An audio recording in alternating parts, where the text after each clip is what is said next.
You're listening to City of Muses on Paris Underground Radio.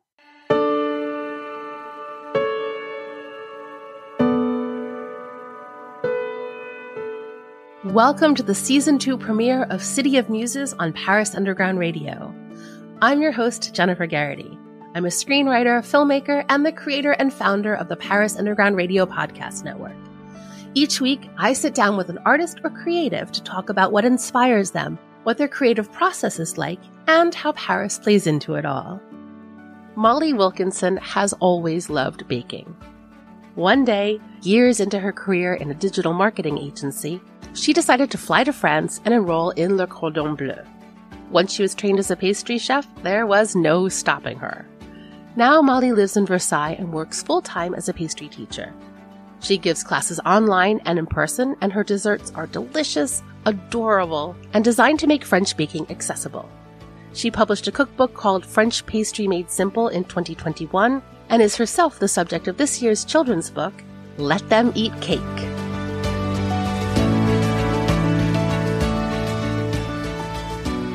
Hello, Molly. Thank you so much for joining me today. Thanks so much for having me. I am so excited to talk to you. I've had all sorts of different creatives and artists on the show, but never a pastry chef. So I'm very excited. Ooh, I'm excited too.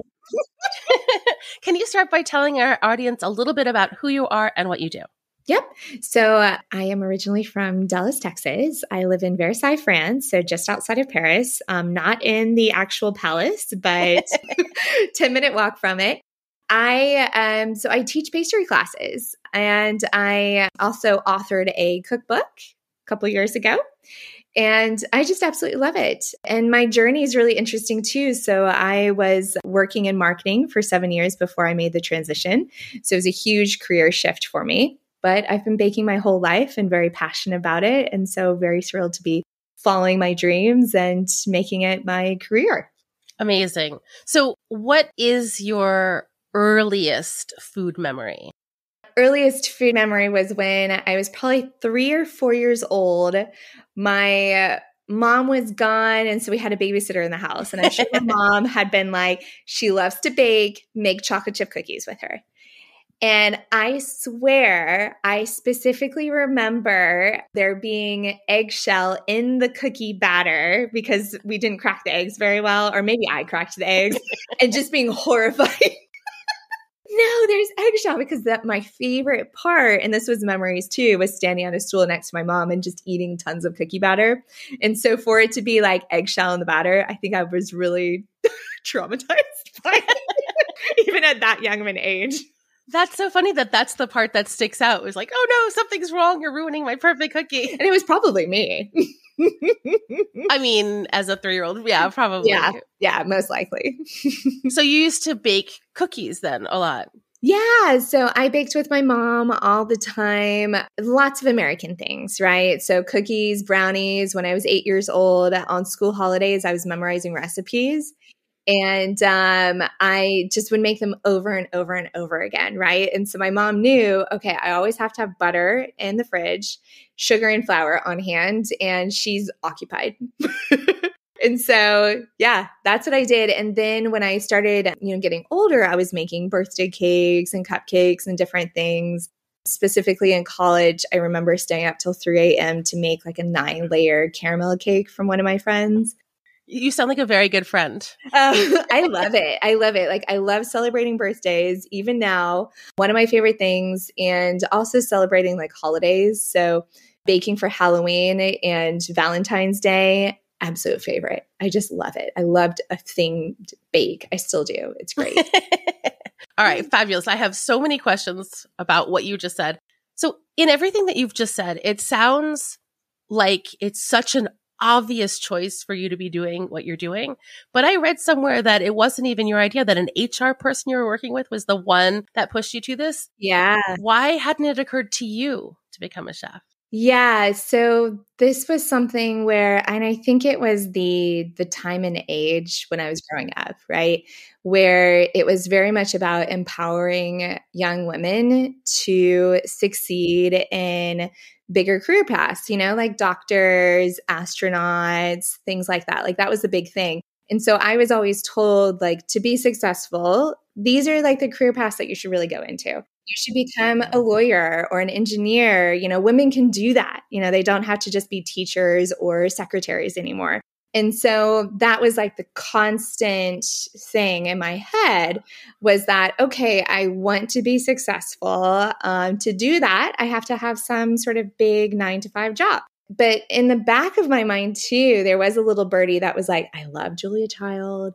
I read all of, you know, the documentary, like biography cookbooks that she has. And there's something back there that I was like, but do I want to own a bakery? That's not really considered successful. At that time, it really wasn't. And I don't know, I should go into college. I should do my 9-to-5 job. In college, there isn't a baking degree if you go to like just a typical university or college, right? And so it wasn't until I was interviewing for an internship. And like you were saying, the HR person, very much so, it's just like your casual questions to get to know the person, right? And she just asked me, what's your passion? What do you enjoy doing? And we ended up talking about baking for probably 15 minutes. Oh, wow. And which is a long time in an interview. And at the end, she seriously turned to me and she was like, why haven't you considered going to culinary school? And I think at the time I thought about it, but I was like, no, I can't do that. Like, I really should do like this, you know, desk job. Like that's what I should do. And so it really hadn't occurred to me that, look, you can do a different path. You can do something else. And so I worked for that job for 7 years. And constantly people would be like, you should open a bakery, because I was always bringing in baked goods. And I think you hear this a lot from people, you know, when they kind of transition and the careers change and stuff like that. But it really was true for me. Like, I was always bringing in baked goods. Everyone was asking. But I was very much so like, I don't know, like this is a safe, secure job. I'm doing well. I was moving up in the company. I was managing 6 people at the time. Like, I can be successful in this. And that was very important to me.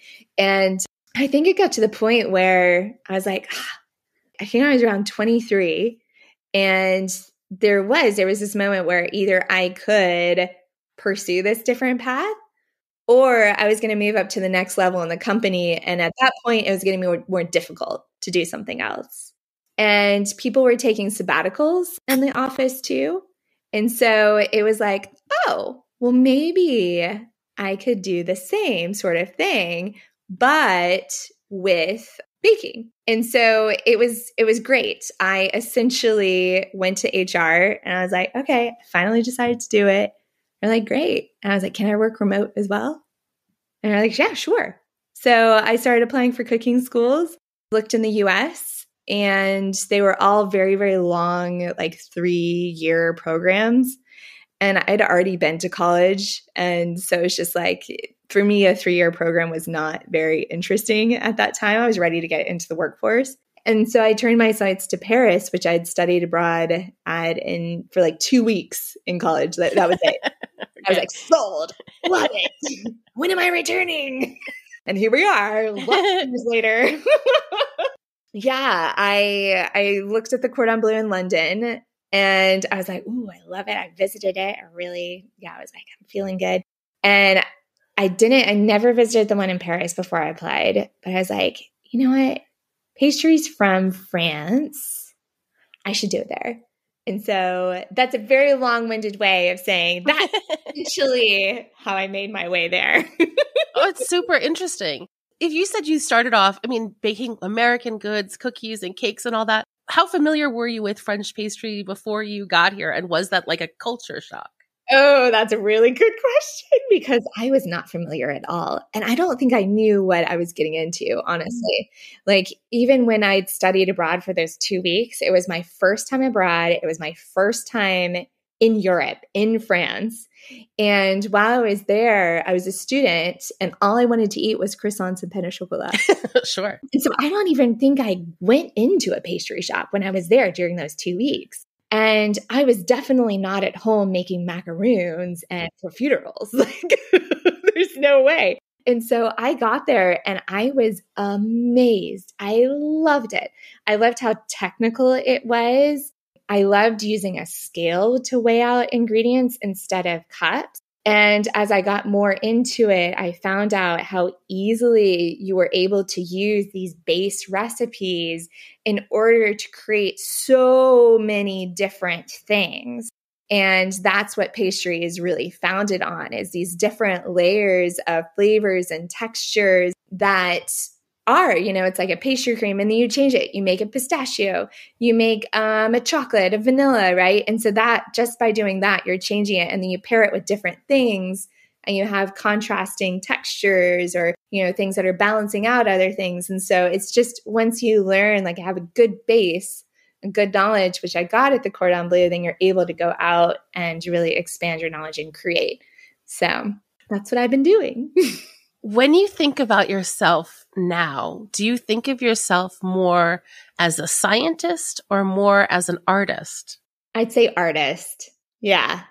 Ooh, that's hard too, because it could definitely be a scientist as well. But I think for me, the science is just part of it. And it really is kind of mixing and matching and coming up with new formulas. And, if you think of a recipe as a formula, but oftentimes I literally am just sitting in bed or walking my dog and I'll have an idea and I'll be like, okay, so how can I do that? And a lot of the challenge for me is recreating pastry recipes in a way to where they can be done at home easily without special equipment. Because I don't like asking people to buy specific molds. And so that's a lot of it too, is the creativity involved with making that happen. When you're thinking of a new idea, when you're walking your dog and you have this inspiration, how does it come to you? Is it like a flavor or is it like a shape or how do you get that? Yeah. So the inspiration, that's something that's tough. It could be looking into a window or it could be thinking about the seasons. And I will think about like fall, for example, and I'll be like, okay, we have apples. Okay, that's really classic. How can I change that up? We have chai. There's, cranberries, pears, that sort of thing. So what can I kind of mix and match with different flavor profiles to make it kind of new and a little bit different? And then you kind of go from there. So it's either I have an idea in mind of a pastry of a certain shape. Sometimes it's a shape that I want to create. And then I kind of work backwards and I'm like, okay, I want it to look like this. How do I get there? Or I start at the very beginning and I'm like, what are some fun flavors? And then I kind of go from there and create, okay, apples. Do I want to make it a tart or do I want to make it a cream puff? Or do I want to do a millefeuille or a macaroon or something like that? And then you just kind of like branch out from there. So if you have these two elements, you have the flavors and then you have the way that it looks, how important is it to you that the aesthetic match the flavors? It's very important because you're first looking with your eyes. I mean, we've always said this, right? You're kind of like tasting with your eyes, I guess is what they say. Right? Sure. Sure. Yeah. But it's what makes a dessert appealing and it makes you want to try it, right? So think about, I don't know if you watched the Great British Baking Show, but there was an episode recently where they're making these steamed puddings and they all look horrible, right? And so you're like, I don't want to eat that if it doesn't look good. Then maybe it does taste good, but but I also think, like, that being said, my style isn't super, super refined and super clean lines. It's more on the elegant rustic, if that makes sense. Yeah. Everything's beautiful, but it's not that perfectionist pastry that you see in Paris where, the curl of the chocolate is just so. Like, I like when it has like a little touch of homemade to it, but is also very spectacular and impressive. Yeah, because if the glaze on a cream puff isn't just perfect, it's okay, Yeah, when it's more accessible in a way too, it makes it feel less like it's a special thing and more like something you could just make yourself too. Exactly. And that's what I'm all about too, is like you're saying, making French pastry very accessible for everyone. Because it is one of those things that people are very intimidated to get into. just because it is so different from what you've grown up with making, especially if you're in the US or in North America, right? The styles are entirely different. Like making a pastry cream is not making cookies. Does that make it hard? Not necessarily. Once you know what you're doing and you understand it, and that's what I do too, is I'm like, you're doing this because of this. Then you feel more comfortable and you're like, oh, I got it. That wasn't that hard at all. Curious about what's going on in Paris right now? My second podcast, Don't Miss This, takes you beyond the typical and the obvious with a weekly roundup of the best of what's happening in Paris each week.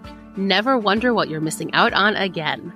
Listen now to Don't Miss This on parisundergroundradio.com or wherever you listen to podcasts. We'll be right back with City of Muses after a word from our sponsors. And now, back to City of Muses on Paris Underground Radio. My understanding, speaking of French pastries in schools and how intimidating that can be, my understanding is that there are certain rules when it comes to French pastries that I think Americans and other cultures might not know in terms of schooling and how much you need before you can do what. Can you talk a little bit about that? Oh, yes. There in France, yes. So I'm in a very niche position to where these don't really apply to me. That's the best thing about being an expat in France. Exactly. But here in France, it's a profession where people start very young. They start around 14, 16. When I went to school at the age of 23, 24, I was old. But when you look at it, it does make sense because it requires a lot of energy and there's a lot of standing. There's a lot of muscle strength that's required as well. And so when you start young, you're able to really get that muscle knowledge for doing certain things and you're faster, you have a little bit more energy, things like that. And not saying that 23 is old at all. So tired and weak by 23. I wish I was 23 again. That'd be great. But it is very true. And I think that's something that is very ingrained in the French culture as well, is that you go into a certain profession, and this is true for a lot of different things here, and you really stick with that from a relatively young age. And you put your whole effort into it. And so for these 14, 16-year-olds, they're actually working in pastry shops and they're working their way up and they're learning by, working, actually being in a patisserie, as opposed to maybe going into school. And I'm not sure if everyone does do schooling for it. I don't know all the rules, expat here. But I do know that to do certain things in the profession here, you have to have a CAP, which requires a specific exam that you have to do to prove that you can make all of the French pastries just so, right? And so there are certain rules and regulations that go along with that. And one of my favorite ones is they say that an opera cake should be only, I think it's 4 centimeters tall, which is, it's not tall. And so to do that, if you know what an opera cake is, I'll just describe it for our listeners. It's layers of cake and buttercream and ganache, but it's like thin layers of cake. And so to get that, it does require a certain skill set, right? In order for it to not to crack, for it to rise enough, for the texture to be right, and for it to, just be a really beautiful, lovely, filled with coffee syrup. Opera cake, so good. But that's one of the funnier ones. I really think it is 4 centimeters or something like that. That's crazy. I don't even know. I tell my students, you just make it as tall as you want. So that leads me to my next question. You're obviously a fabulous teacher and you teach in person and online. I would assume that teaching online is more challenging. Is that true? Yeah, it definitely is. So I have students from all over the world. And so I have to make sure that what I'm teaching is something that they themselves can do in their own kitchen successfully. And oftentimes, about half of the people that are joining or more are actually baking along with me too. So that comes as a challenge too, because it has to be something that we can physically make within the time period of the class. Right. So I have to think about chilling times, baking times, the actual, it's just how long everything takes. And so while something's baking, what are we making while that's happening? Or while it's chilling, okay, what can we do? Can we do like a sauce that goes with it? Or So there's not a lot of downtime, because with pastry, there is, you have sometimes really long bakes and really long chill times. So I will say that teaching students all over the world is one of the most fascinating and fulfilling things too, because you are able to see people succeed and grow in their kitchens. I have people that have joined my classes for years, and they show off their bakes, and it's incredible what they've been able to achieve. And so that's amazing. And one last thing on that, because I think it's very cool. When I was creating my cookbook, I created it over the pandemic when I started teaching online, and they didn't know it at the time, but they were actually all of my test subjects for my recipes. That was going to be my next question. And it was absolutely amazing, because what I did was I created the best possible recipe that I possibly could, of course, tested them multiple times. And then I put it out there as a class, and I was able to refine them even more with hundreds of students doing the recipe. So they would ask a question and I'd be like, ooh, that'd be good. I should adjust that part of the recipe just so. Or I would see their doughs and I'd be like, theirs looks it looks drier than mine. I should probably increase the liquids just a little bit. And so it happened to where all of my recipes that I created just became so foolproof from the amount of testing that happened.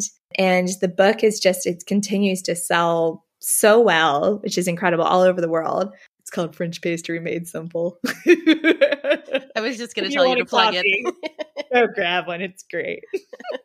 Yeah, fabulous. Are there certain flavors that you are more drawn to? Oh, yes. It changes. That's the interesting thing, is it really does change quite frequently. Again, depending on the season. So I really do, especially after moving here to France, bake a lot with the seasons, because I'm getting my produce and my vegetables from the market. And so I see, rhubarb's in. Oh, fun. Let's do something. Clementines just, started being in, and you're like, ooh, what can I do with citrus? So yeah, it changes. Some of my favorites though are strawberries. Love strawberries. And caramel. I love caramel. Caramel is tricky though, because it always adds another element to whatever you're making. Just adds another, thing that you have to do. It's Every time I've tried to make caramel, it has gone horribly wrong. Oh man. Oh gosh, I have so many tips for caramel. Gosh, it's one of my favorites to teach actually too, because when you break it down as caramel is just melted and cooked sugar, then people are like, oh, okay. And it takes a little bit of the fear factor away, and then you just keep explaining it and the ways of how you can make it, how you change it by adding butter and cream, what you can use it for. And it's just, it's one of my favorites. I love it. Yeah. Are there any flavors that you don't particularly like? Yes. What are those? Peanut butter. Hate it. Oh, really? Can't do it. That's so French of you.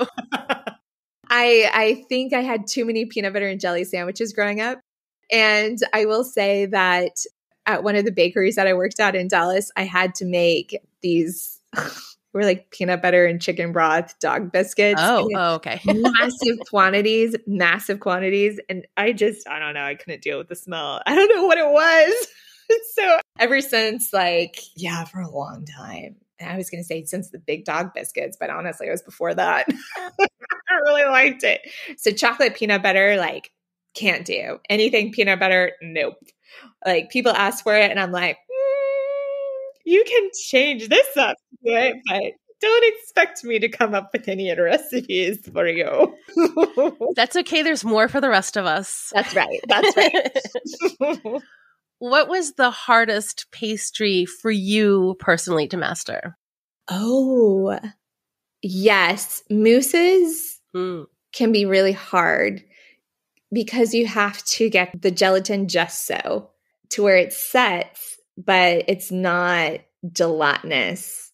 And that is really, really difficult because the amount of gelatin that you add, it really depends on like what type of milk that you're using. If you're doing coconut milk versus whole milk versus something else, right? Versus like a fruit puree, things like that. Mousses are a little bit tough. I've gotten to the point where I have just some core recipes that I've developed that I can just take and then tweak to form other things. And that's made it a whole lot easier. Glazes were really fun too, but also difficult. And it's the same thing as it comes down to gelatin and how much you add. Also was terrified of making croissants for about 5 years. Just because of the like prestige? No. Well, maybe there is that. Yeah, everyone was asking for it when I started teaching. There was that was all that people wanted to do was croissants. And in pastry, I don't know if you know this, but croissants are not considered a pastry in France. They're considered a viennoiserie because there's yeast. And so I did have one class on croissant and pain au chocolat at the Cordon Bleu. And that was it in a year. Okay. And so dealing with yeast is a whole nother matter. That's where your bread makers get in there and your viennoiserie folks, right? And so for me, it was just this block that I had in my brain where I was like, oof, you have to control the yeast. You have to the yeast just does what it wants. If you've ever made bread before, it's like you just have to essentially be on call for when it's ready. And it wasn't until I asked one of my friends to come over who used to bake croissant at one of the top pastry shops in Paris. And we did a class at my home that I was starting to get more comfortable because I realized that croissant is the coolest combination of pastry method and precision combined with yeast. And once you understand that just with cold, either in the freezer or the refrigerator, you can control how much it's growing from the yeast, then I was like, okay, I'm understanding it more. But then after that, I was like, I need to make my version of this recipe. And after that, it was so much research. I made croissants, I think, probably 20 times in a month. I came up with my own playlist because I realized that if I was listening to classical music, things turned out a whole lot better. That's so funny. Oh, yeah. And it really was. I kind of figured out the right conditions for it. And I did a professionally recorded video on it that my online pastry school members have access to. And the recipe itself ended up being just such I was going to say work of art, which it is. Yeah, why not? It really is. It is a huge accomplishment for me because I was finding that a lot of recipes with croissants in particular didn't include certain parts or not enough information in those parts. And I included everything. I wrote out exactly how I would teach it. And there's just so many good tips. For example, like your butter block is a big thing. And if you don't incorporate it into the dough correctly, then it really messes with your layers.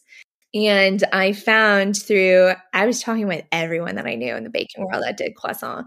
And I got a really good tip from a friend of mine in Dallas who she bakes the most amazing viennoiserie for the farmer's market in Texas. She's awesome. And she had learned how to do this in a French bakery in Normandy and then practice, refine over years. And she gave me the best tip. She was like, you just need to take the temperature of the butter to know. Because everyone says in their recipes, the butter should be pliable but cold.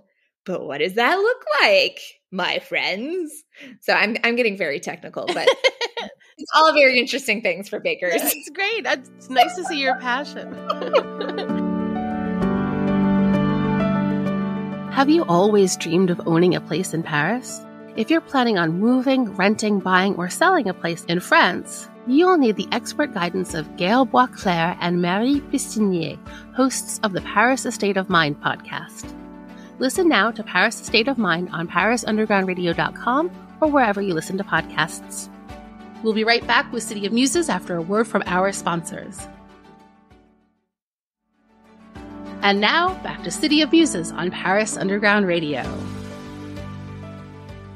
But I need to ask you about your new book, Let Them Eat Cake. Yes. Oh my gosh. So I wrote a kid's book with Les Puces. Oh, I didn't write it. I was the subject of it, which is so cool. Mandy Davis, who's the owner of Les Puces, it is a small business out of the UK. It's amazing. She does children's books for kids that want to learn French and English. Oh. And she started this new series of books about immigrants to different countries and how they brought a new skill set or kind of a shining light to that country, which is really cool. So it's the story of me essentially growing up, kind of like what we talked about, and my journey of moving here to France, going to school, and then starting to teach. And it's really amazing. The illustrations are bright, colorful, fun, very joyful. They're by Pete Williamson, and there's 3 recipes in there by me that are suitable for kids. And yeah, it's perfect. It's really, really good. I'm so happy with how it turned out. I've only seen the images on Instagram, but it looks so cute. It's really cute. Elliot's in it too, my dog. I saw. It's awesome. A place of honor. Mm-hmm. Oh, completely. So what 1 or 2 or 3 pastries would you suggest that any visitor coming to France must try?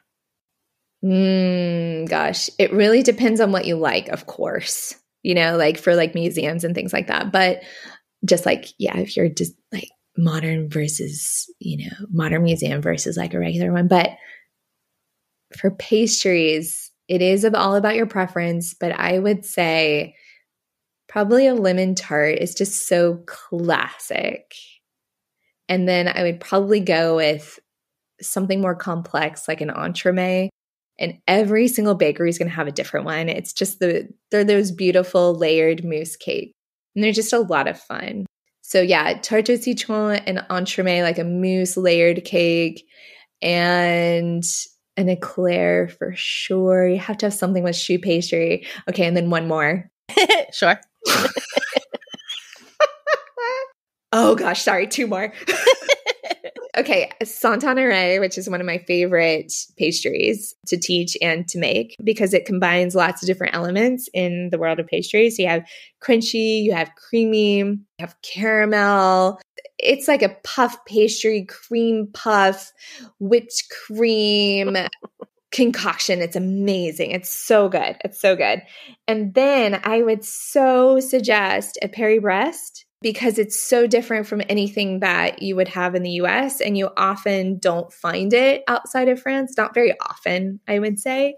And it is made in a circle because this cake commemorates a bike race in between the towns of Paris and Brest.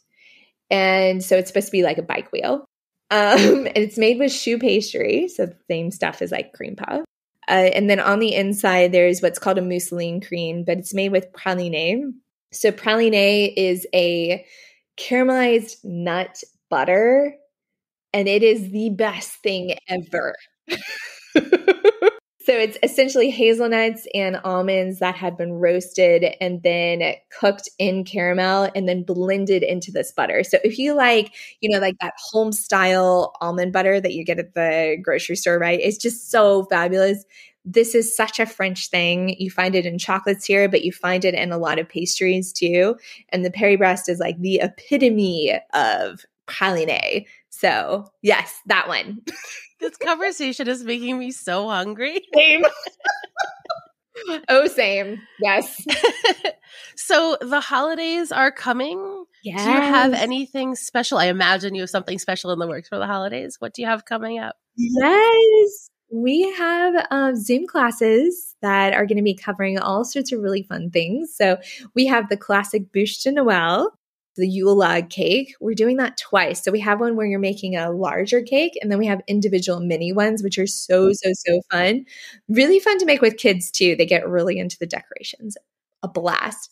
I made Santa Claus hats this year. They're like mousse cakes. But they look like Santa Claus hats. They're really cute.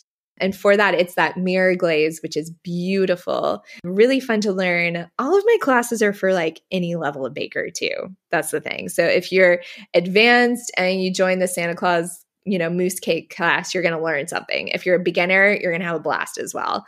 And then we're doing a 2-day holiday cookie bake. Ooh. So fun. Gingerbread fudge. I'm just going to put that out there. Good.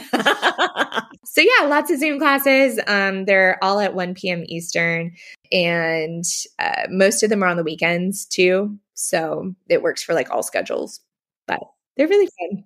So where can people find you if they want to keep up to date with you and what you're doing and your fabulous classes and all of this? So everything is under Molly J. Wilk. So MOLLYJWILK. My website, mollyjwilk.com. And then on Instagram, it's the same thing. And on TikTok. Yeah. So very easy to find. Would love to have all of you guys join. Perfect. I will include links to all of that so that people can find you and your fabulous classes as easily as possible. Thank you so much, Molly. This was so much fun. It was really lovely speaking with you. Thank you. I had a blast, and I'm so hungry. Me too. I live across the street from a patisserie, and they are just not very good. So normally, this is a good thing, but right now, this is the thing that people don't realize is that pastry shops in France, they're not all the best because they're in France. You got to go to a good one. So true. Stoyer, best one. Okay, I'll leave it at that. Thank you so much. Absolutely. Thank you. Thank you for listening to City of Muses. If you've liked what you heard, please take a moment to rate and review it. This is the fastest and easiest way to help support the podcast.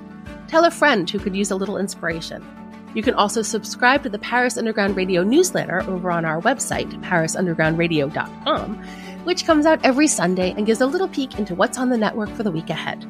I'm your host, Jennifer Garrity. You can find me on all socials at Jennyphoria. That's JennyPhoria. Thank you for listening, and may you find inspiration wherever you go.